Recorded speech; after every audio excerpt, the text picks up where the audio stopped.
Hello, my beautiful people. I'm so glad you're here today. I have something very exciting to work in my journal. And at the same time, we're going to chat it up as to what we can put in our journal. Not like, oh, let's just throw stuff in it, but like writing wise, because I've always been not discouraged, but sometimes it stops me from journaling because I see beautiful, like people like doing these beautiful layouts, and then like they'll write like, Sky Bambi, like if you're on Instagram and stuff, you see all these beautiful layouts and then like write calligraphy pens and like stuff like that. And I've always been a little discouraged, but lately I have been more of I don't need to journal. I don't need to write stuff, right? I can just use it as a glue book, or, in my case, I not paint, but draw a lot in my journals. But today I had an idea that would probably help me, put some writing on my book. Hear me out. It's a little strange. So I want to swatch let's just say these color pencils, right? So, and I want to use a stamp to swatch it. So what I'm going to do, I'm going to go to my Disney book because, of course, it's Donald Duck. So let's do a layout in my journal. I had a page picked out kind of already. In the middle somewhere. Yep, I knew it was somewhere here. Okay, so let's put our, I'm going to say equalizer. We call it an equalizer because see, it balances both of my sides up a little bit. Not incredibly super much, but it helps. Okay, so what I want to do is maybe stamp it like this maybe, or like this, and then maybe like this, right? I think I'm going to do this and this. And then I want to swatch. My English is a little abstract. You know what? I think this thing might need paint ink. I feel like I want to do archival ink because, okay, so not only do I want to swatch like colors per image, but what I also want to do is swatch different paint mediums. So like in this one, I first want to do all my green colored pencils, right? And so let's get, if I get some paint in here, I think I'm gonna have to, should I start 1, 2, 3, 4? Should I do 4? Let's cross our fingers. So one time, I don't know who I was talking to, and I went and I stamped something. I think it was my son. I went and stamped something. He's like, Mom, you didn't even let the ink transfer onto the paper. You should leave it on a little bit. And I was like, what a smart little boy. He's very observant. So from that point, especially right now that it's like so dry and yucky.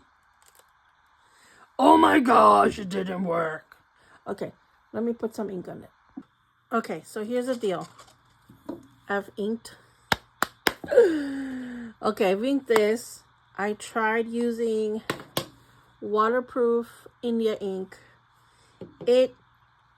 I feel like it works good, but I feel like my stamp is not good. So what I did is to test like if all the stamp was even, I sanded, I put ink like evenly, and then I don't know if you could tell, but I put can you see? I put my sandpaper down, and then I went like this, and I tried to hold it evenly, and then I could tell that there's like spots that are not even. I don't know, can you see? You see some parts are shiny and some are not. So the ones that are not, the sandpaper is able to get. And so these parts right here, and you could tell my thing, it's kind of like the part that didn't come out evenly.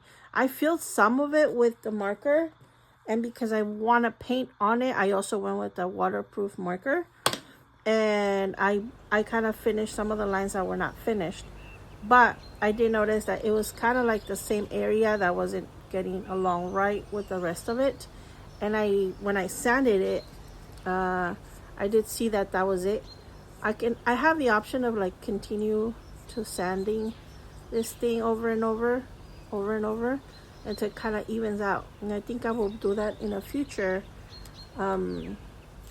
usage, or before I use it in the next time or whatever. But just so you know, if you want to know if it's like your ink messing up or your stamp.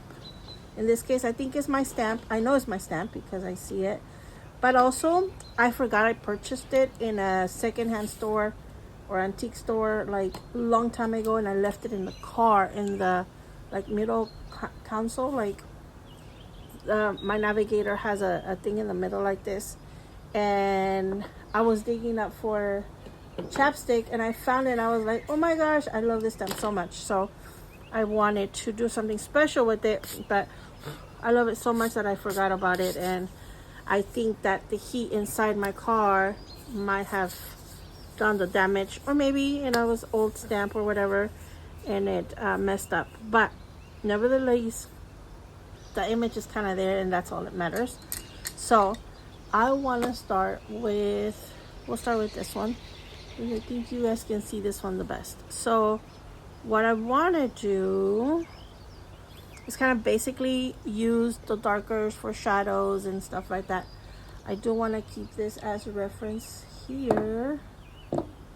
Let's see, let's put another, okay, we'll use it, this scrap. And so like I'll use like this color here for the hat. No, I use this for the hat.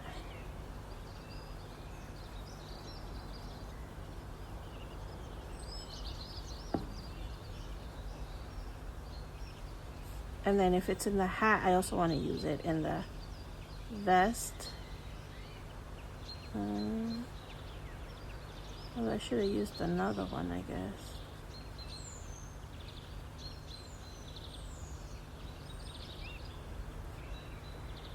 It's just for fun. But, okay, so, and then I'll do a little square.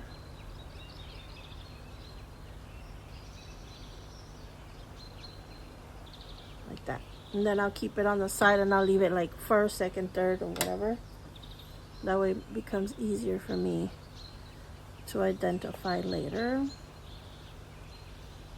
Let's see.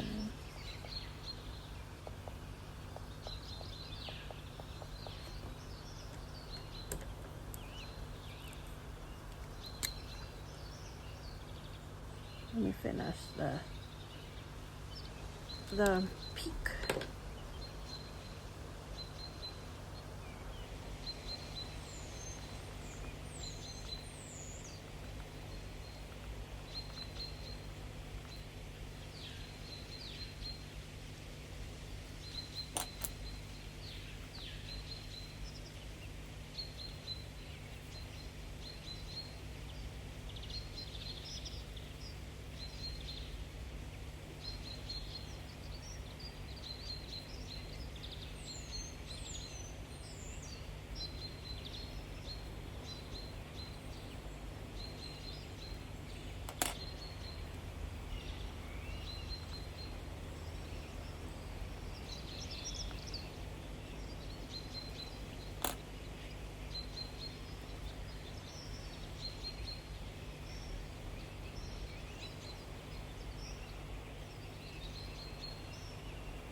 To write what I want, or the colors of it, I am going to use this calligraphy pen. So I'm going to put May green,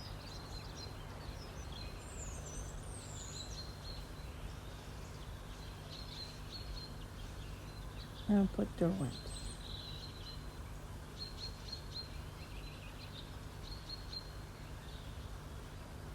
of watercolor, WC.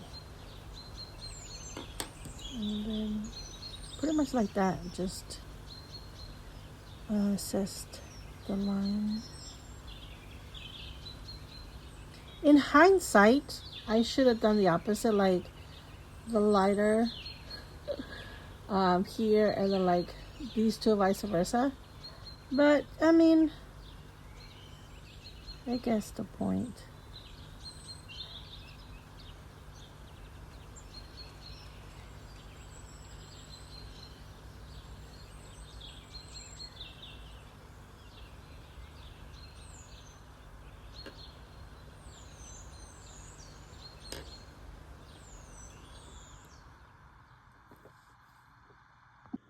Okay, so now what I want to do is select a color from my acrylics, like a group. You know, we already did the greens. I could either do the blues, the yellows, golds, or the pinks. I don't have much red, which is right here, but I wouldn't want to swatch that anyway. I don't use red that much, but it'd be cool if I could do a pink one. Yellow, I don't have that much, but I think I want to do a pink one. It may be a green one. I mean, a blue one. Why not? I'm going to do the pink and the blue of my acrylics and pick some of those that I like or that I feel like I use more often. And let's swatch those out. Okay, so these are the blues I picked. And then I put them right there. And then we'll do it. This is the pink.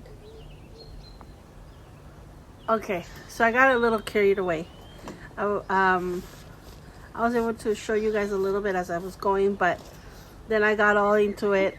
So what I ended up doing is 2 colored pencils, and for some reason I ended up doing, I have purchased those individual colored pencils by like, you know, when you go to the store and they have a selection of the individual ones like this, the watercolored and all the different ones.